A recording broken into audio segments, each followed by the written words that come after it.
오늘은 약하고 두렵고 떨려도 라는 제목으로 오늘 주일 말씀을 함께 나누겠습니다. 사람은 그런 기본적인 습성이 있는 것 같아요.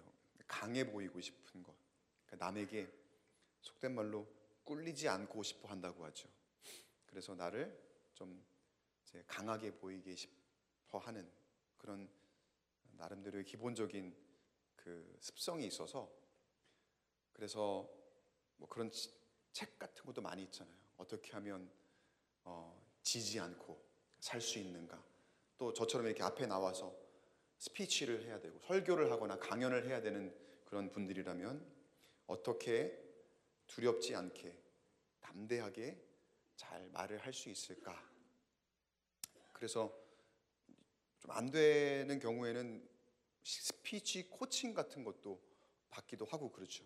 앞에서 프레젠테이션을 해야 되고 발표를 회사에서 해야 되는데 너무나 떨리고 두려워서 어떻게 하면 이 좋은 기술로 잘 할 수 있을까. 그러니까 흔들리지 않는 사람처럼 말하고 싶어 하고 또 확신에 찬 얼굴로 서고 싶어 합니다. 사람들을 대할 때. 근데 여러분, 이게 우리가 보면은 신앙 안에서도 마찬가지예요. 우리의 믿음 또한 담대하기를 우리가 기대합니다. 기도할 때도, 그리고 사명을 감당할 때에도 우리가 여러 이 필드에서 우리의 사명을 감당할 때 연약해 보이지 않고 싶어 하죠. 연약해 보이지 않고 나는 능력이 있어, 나는 담대해, 내가 하면 잘할 수 있어 라는 그런 마음을 누구나 다 갖고 싶어 합니다. 그런데 오늘 본문은 누구라도 숨기고 싶어 할 만한 한 장면을 그대로 보여줍니다. 바로 복음의 최전선에 있었던 사도 바울의 고백입니다.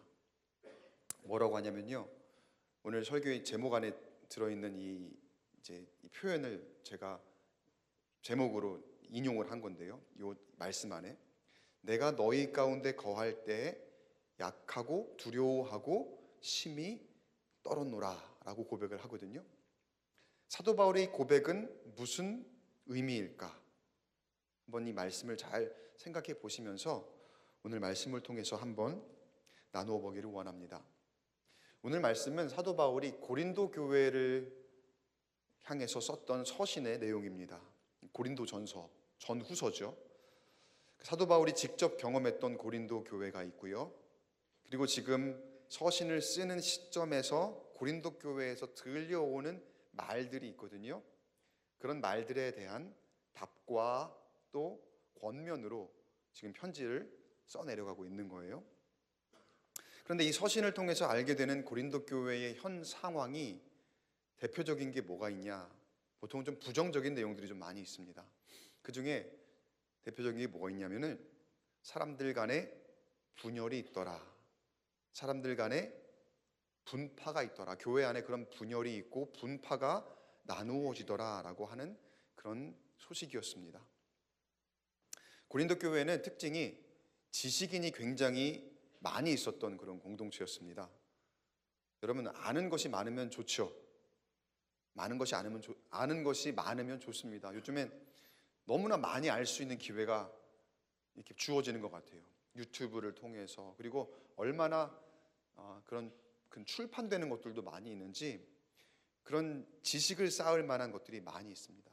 여러분, 물론 분별은 해야 되겠지만 많이 습득하십시오. 그리고 교회 안에서 그런 지식을 얻을 만한 기회들도 많이 있다면 있을 때마다 꼭 참여하십시오. 뭐 어성경이 읽어지네, 그리고 뭐 큐티 묵상, 그리고 성경 공부, 여러 가지 그런 프로그램들과 일들이 주어질 거거든요. 그럴 때 여러분 적극적으로 참여하셔서 많이 아시기 바랍니다. 알면 좋습니다. 아는 만큼 보이고 아는 만큼 들릴 줄 믿습니다. 그리고 중요한 건 아는 만큼 당당할 수 있거든요. 당당할 수 있거든요. 세상의 지식도 마찬가지고 우리가 성경의 지식도 마찬가지고 아는 만큼 당당할 수 있어요. 근데 제가 이제 당당함의 그 좋은 의미도 있지만 당당함의 긍정적인 이미지도 있지만 오늘은 그 이야기를 드리려는 게 아니에요. 만약에 여러분 아는 것도 좋지만 근데 그것으로 너도 나도 할 것 없이 모두가 다 서로 당당하다면 어떻게 될까요? 서로 뭐 거리끼는 게 없어요. 내 말이 다 맞아요. 다 당당해요. 그러면 어떻게 될까요? 그러니까 거기에서 분열이 생기는 거죠. 거기에서 분파가 생기는 거예요. 그러니까 교회 안에 그런 모습이 있다면 이건 교회가 건강하지 못한 모습이 되더라는 거죠. 사도 바울은 굉장히 많이 배운 사람입니다. 자기 스스로가.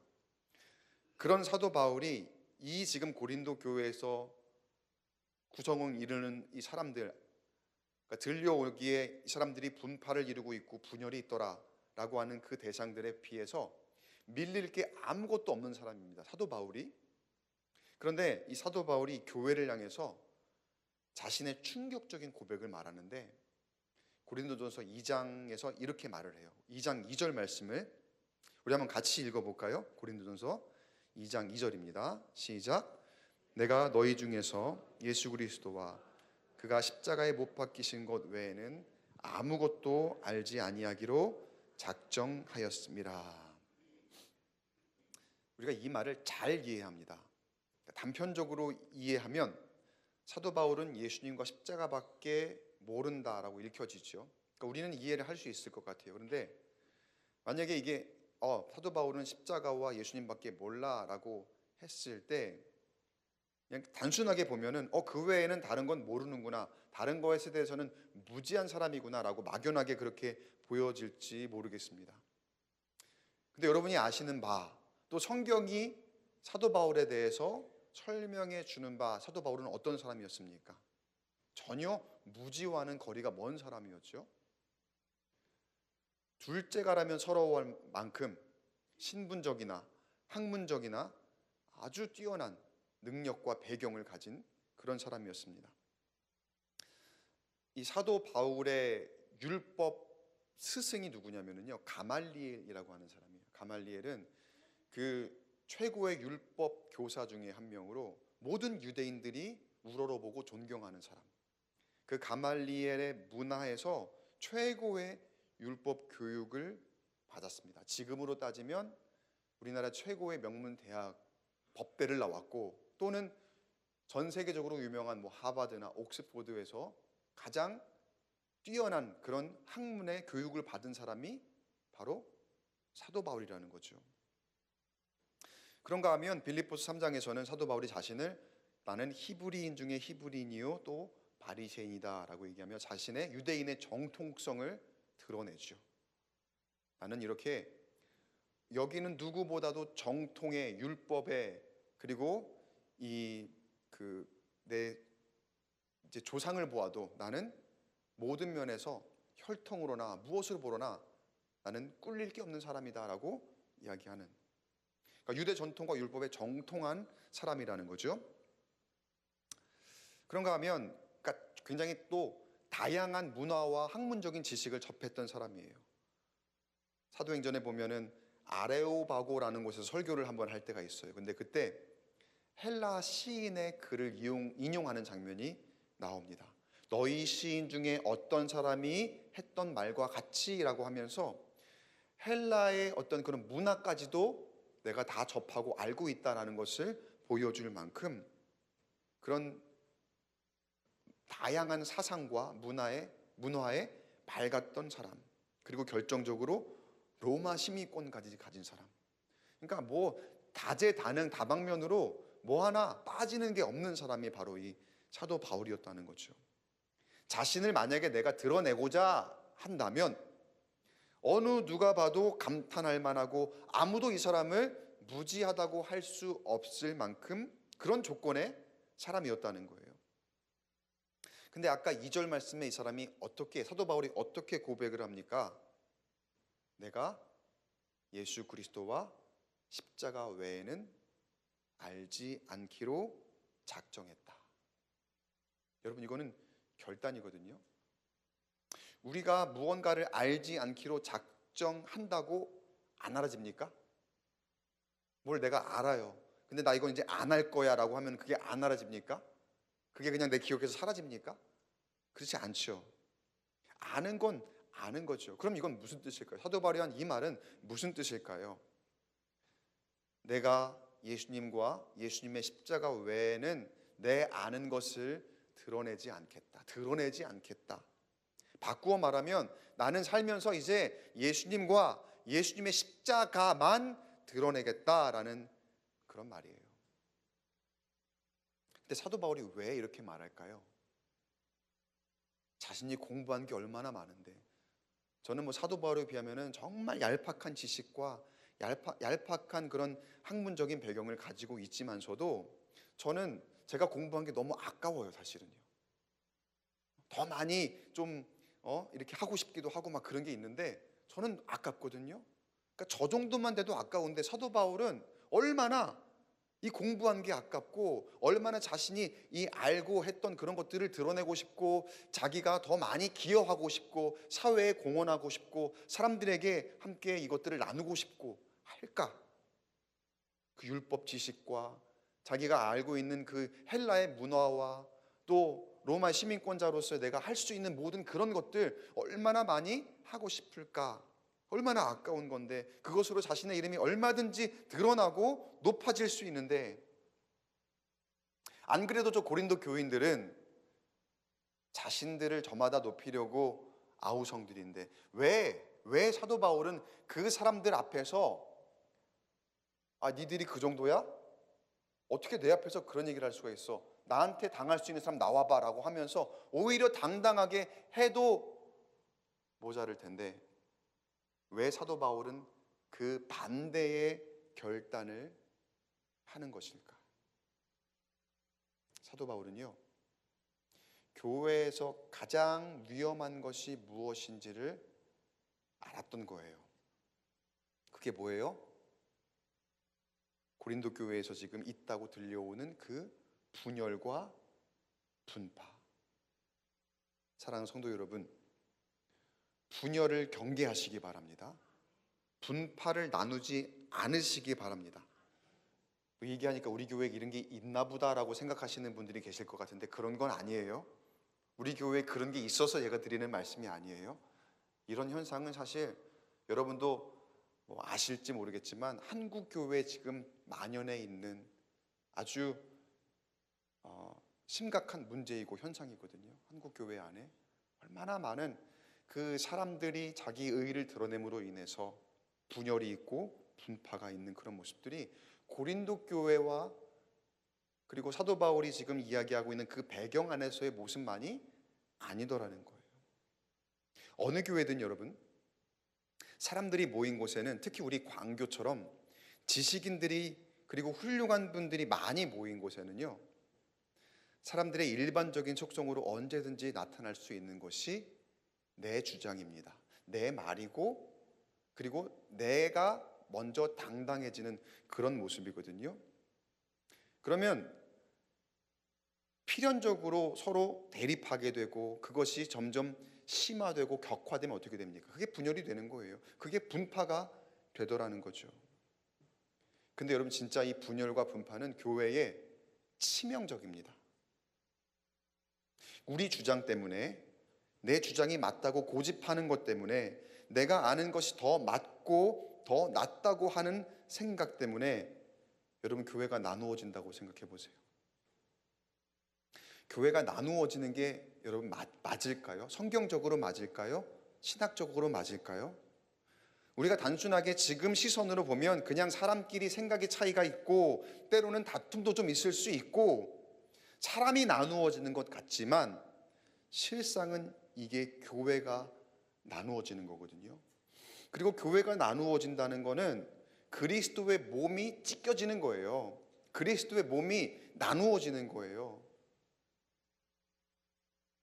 그래서 사도 바울이 그리스도의 몸된 교회의 개념을 특별히 고린도전서와 로마서에서 더 강조해서 이야기하고 있는 거예요. 여러분 우리의 생각을 꼭 점검해 보시기 바랍니다. 우리 교회는 지금 그런 문제가 없지만 언제든지 현대 사회에서 내 머리가 커지고 내가 아는 지식이 충만하고 또 내가 더 많이 배우고 내가 더 당당해져 갈수록 언제든지 잠재되어 있는 그런 문제거든요. 문제 있는 그런 여느 교회들을 봤을 때 사실은 분열까지 이어지기 질 만한 문제일까? 그 시작이, 그 시초가 정말 사소한 거거든요. 여러분 부부의 문제도 마찬가지잖아요. 여러분 가정 안에 있는 자녀와 그 부모 안의 그 문제들도 마찬가지이고 모든 인간관계의 문제들이 그런 것 같아요. 너무나도 사소한 것 하나거든요. 치약을 앞에서부터 짰네, 뒤에서부터 짰네. 예? 거기서부터 시작이 되잖아요. 항상 보면은. 그러다가 이게 점점 이게 맞네 안 맞네 사네 못 사네까지 가는 게 그게 사람의 너무나도 그 자존심과 내가 더 당당하고자 하는 그런 마음에서 나오는 그런 우리의 모습 아니었는지. 근데 교회도 다르지 않더라는 거예요. 교회도 다르지 않더라는 거예요. 이 글자 폰트를 우리가 이걸로 해야 되는데 왜 저걸로 하느냐. 글 간격을 갖다가 실제로 이런 교회가 있다니까요. 현수막을 만들었는데 이거 이렇게 하면 안 된다는 거죠. 글자체가 이거는 별로 안 이쁘다. 아니다 그냥 이렇게 하는 게 맞다라고 하다가 그게 결국은 한 사람이 교회를 나가고 마고 막 그런 이야기까지 번지게 되는 너무나 사소한 여러분 유치하게 들리잖아요. 우리가 볼 때에는. 근데 그게 유치한 게 그게 아니더라는 거예요. 왜냐하면 내가 아는 것이 맞다고 생각하고 내가 보는 것이 드러나야 된다라고 생각을 하니까. 사도 바울이 어떻게 합니까? 사도 바울은 거기 앞에서 내가 아는 것 이야기하면 사실 그냥 다 무릎 꿇게 할 수 있는 사람들, 그냥 평정할 수 있는 그런 진짜 최고의 지성을 가진 사람이지만 사도 바울이 어떻게 합니까?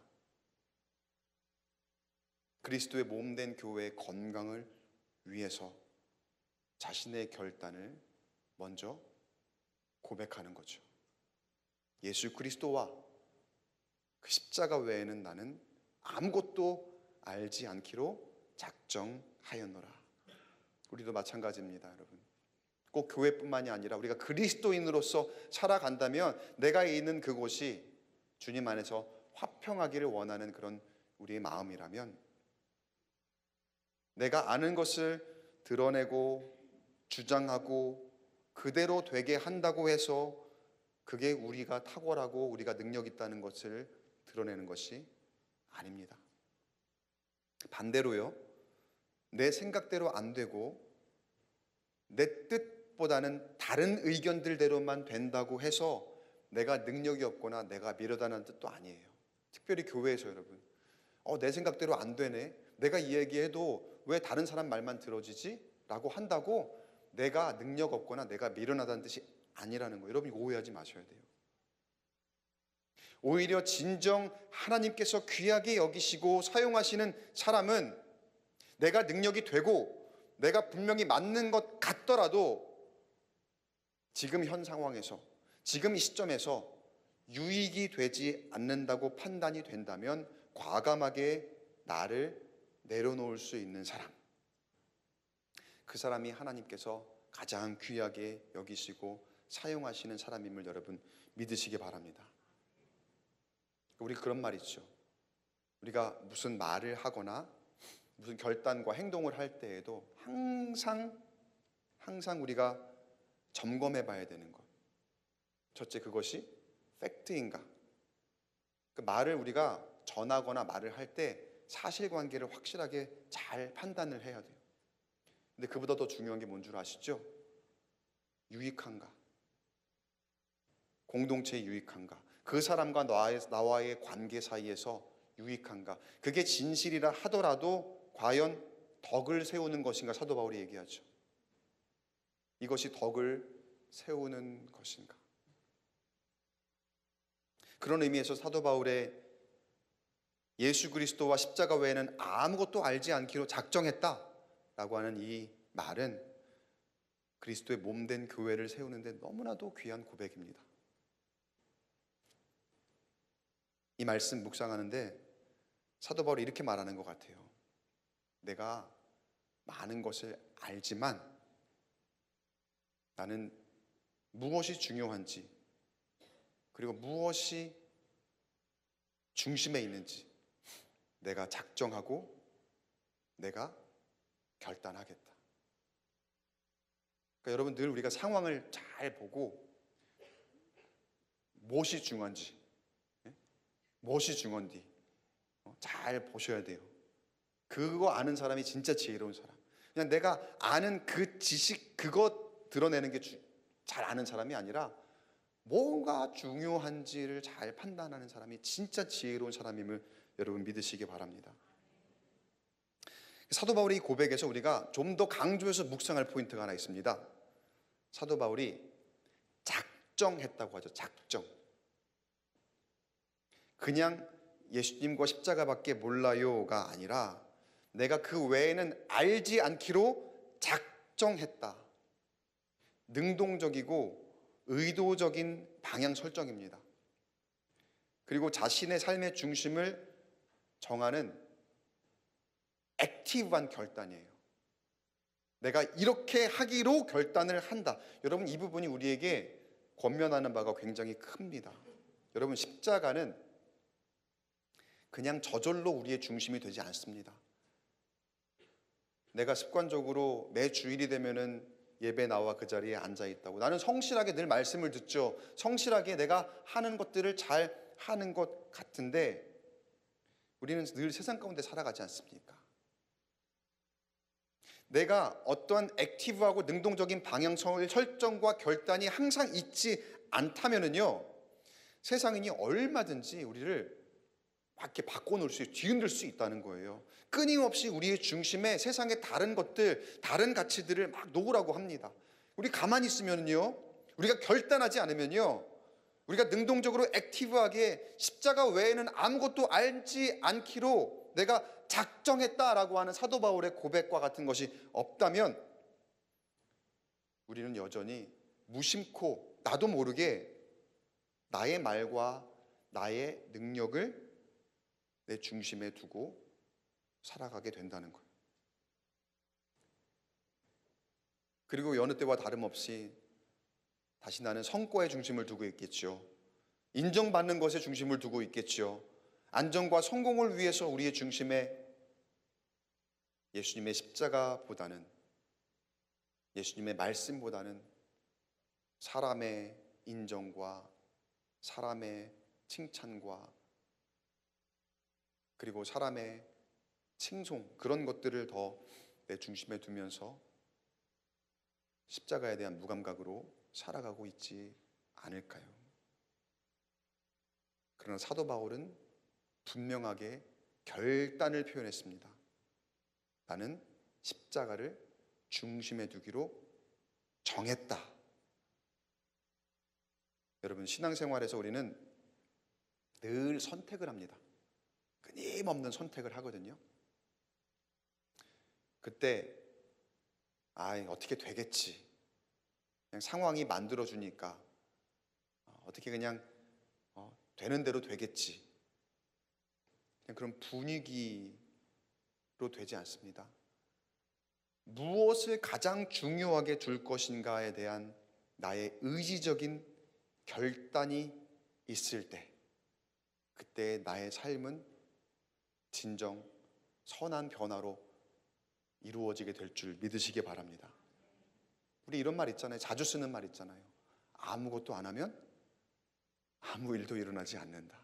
우리는 늘 주님의 평안을 구하고 또 주님의 능력을 구하고 내가 할 수 없는 그런 영역에 하나님께서 강권적으로 역사하시는 이끄심을 우리가 말로는 구하거든요. 그러니까 늘 그런 갈망이 있고 늘 그런 것에 대한 우리의 그 니즈가 있는데, 그와는 별개로 우리는 생각보다 아무것도 안 하는 것 같아요.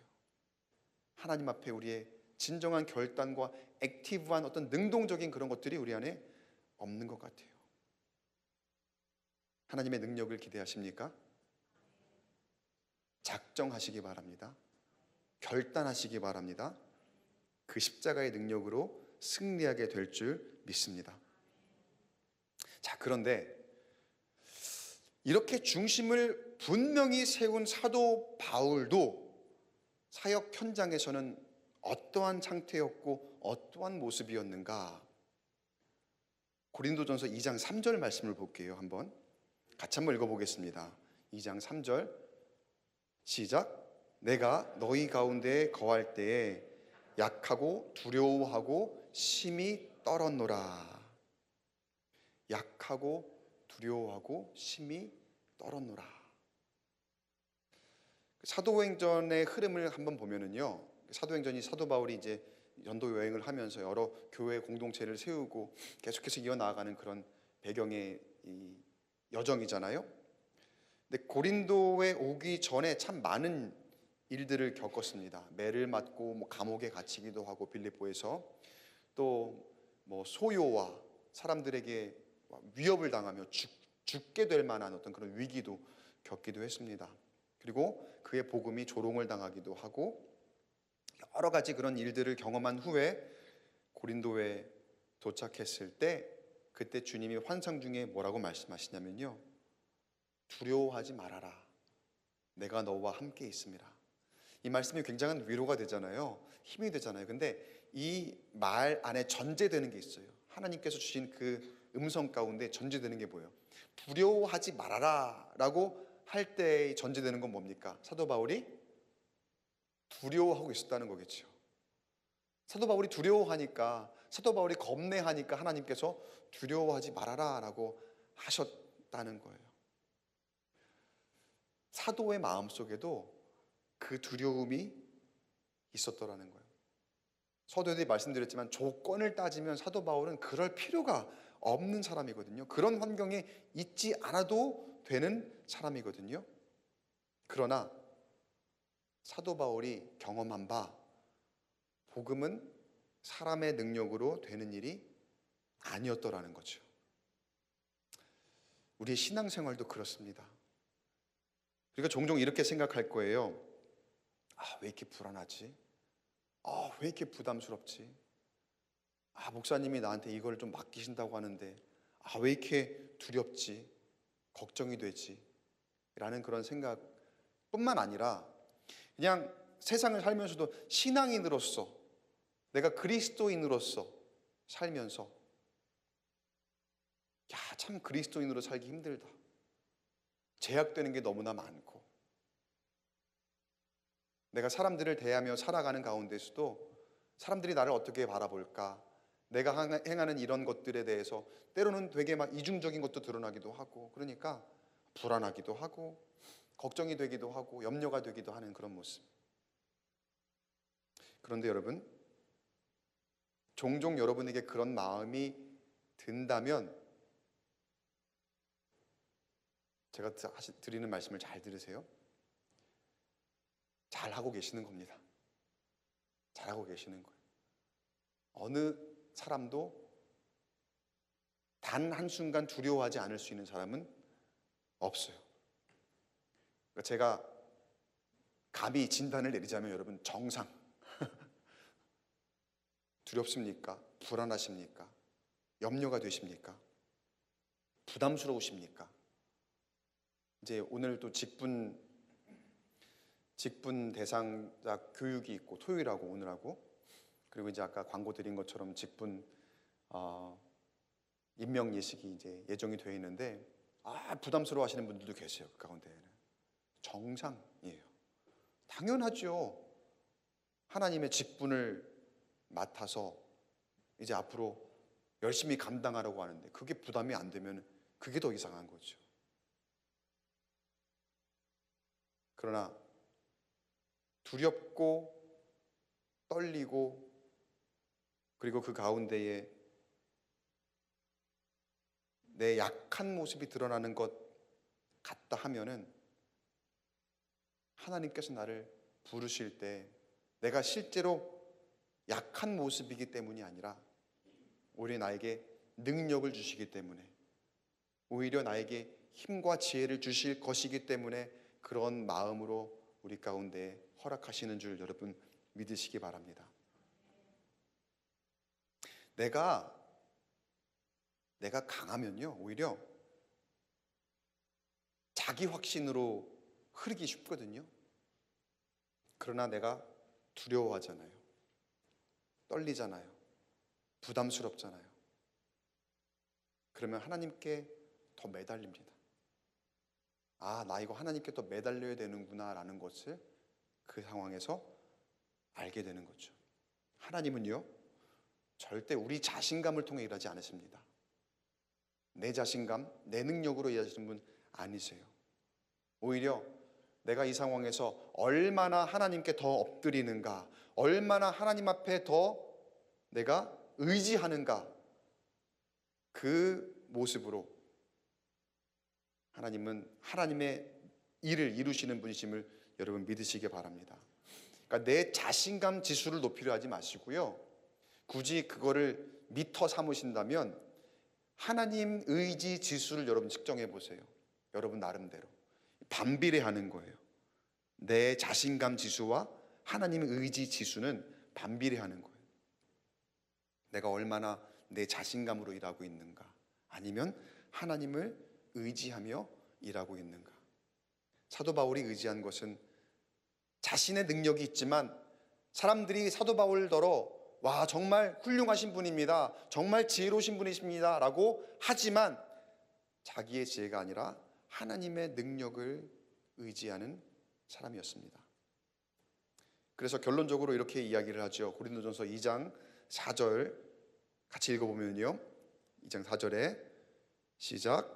내 말과 내 전도함이 설득력 있는 지혜의 말로 하지 아니하고 다만 성령의 나타나심과 능력으로 하여.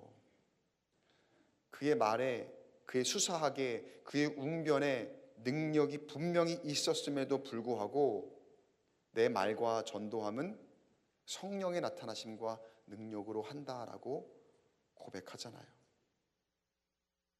그리고 왜인지도 그 이후에 5절의 말씀에 다시 한번 고백을 합니다. 5절까지 한번 읽어볼까요? 5절 시작. 너희 믿음이 사람의 지혜에 있지 아니하고 다만 하나님의 능력에 있게 하려 하였노라. 아멘.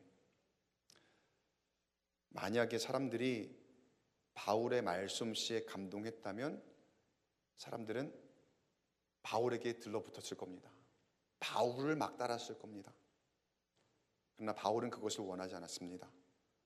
사람에게 들러붙는 신앙이 아니라 하나님께 붙는 신앙을 세우고자 했던 거죠. 그게 사도 바울이 고린도 교회에 바라는 것이요, 근데 그게 분열과 분파가 있으면 절대 일어날 수 없는 일임을 심각하게 전하고 있었다는 거죠. 사도 바울이 나중에 이런 고백하죠. 고린도후서 12장 9절에서 내 은혜가 내게 족하도다. 이는 내 능력이 약한 데서 온전하여짐이라. 이때 사실 사도 바울도 그 가시를 제거해달라고 3번이나 간구했다고 합니다. 3번이나. 근데 하나님, 예수님께서 나의 은혜가 너에게 족하다 라고 하시는 그 말씀을 듣고 사도 바울이 그때 깨닫죠. 그때 인정하죠. 사도 바울이 오늘 지금 들은 말씀 보면은 와, 이 사람은 진짜 철저하게 자기를 낮추고 철저하게 자기에 있는 것들을 드러내지 않고 자기가 가진 것보다는 내가 약하고 두렵고 떨리는 마음이 있다 하더라도 하나님께서 일하심을, 그것만을 전적으로 드러내는, 예수님과 십자가 외에는 내가 알지 않기로 작정했다라고 하는 그 결단으로 그렇게 살아가며 변치 않겠구나 라고 우리가 생각할 만하잖아요. 여길 만하잖아요. 그런데 언제든지 사람은 변할 수 있어요. 내 은혜가 너에게 족하다라고 하기 전에 사도 바울이 내가 지금 여태까지 해온 일이 있고 내가 지금 이것만 없으면은 내가 날개를 훨훨 날개를 달고 훨훨 날아서 더 큰 일을 감당할 수 있고 더 많은 것들을 할 수 있을 것 같습니다. 제발 이 가시를 제거해 주세요. 그런데 주님께서 들어주지 않으셨어요. 왜 그래요? 사도 바울도 초심을 잃어버릴 수 있는 사람이라는 거. 언제든지 사람은 그렇게 바뀔 수 있다는 거. 사도 바울도 스스로 자기가 깨닫게 되었더라는 거죠. 나도 모르게 내가 내 의의를 드러내려 했구나. 나도 모르게 내 능력으로 일하려 했구나. 나도 모르게 내 그때의 약하고 두렵고 떨리던 그 마음을 내가 어느새 잊어버리고 있었구나. 그리고 다시 한번 깨닫고 고백하잖아요. 역시 나의 능력은 약한 데서 온전해지는구나. 거기에서 하나님의 능력이 드러나는구나. 사랑하는 성도 여러분, 약해도 괜찮습니다. 두려워도 괜찮습니다. 떨려도 괜찮습니다. 그 가운데에서 하나님의 능력이 나타날 줄 믿습니다. 반대로 여러분, 내가 조금 더 알고 내가 좀 지식이 더 충만하다고 해서 여러분 그걸 무조건적으로 드러내려 하지 마세요. 유익할까? 우리 공동체에 유익한가? 우리 가정에, 우리 자녀에게, 나와 그 사람과의 관계에 유익한가? 그리고 가운데에서 개입하시며 저 십자가를 통해 우리에게 은혜와 사랑을 전해주신 그 예수님이 뭐라고 말씀하시는가? 항상 묵상하시는 가운데에 비록 우리가 약하고 두렵고 떨려도 화평의 능력, 연합의 능력, 그리고 승리의 그 능력으로, 저 십자가의 능력으로 살아가겠다고 결단하며 진정 은혜를 누리며 나아가는 저와 여러분 되시기를 주님의 이름으로 간절히 축원합니다.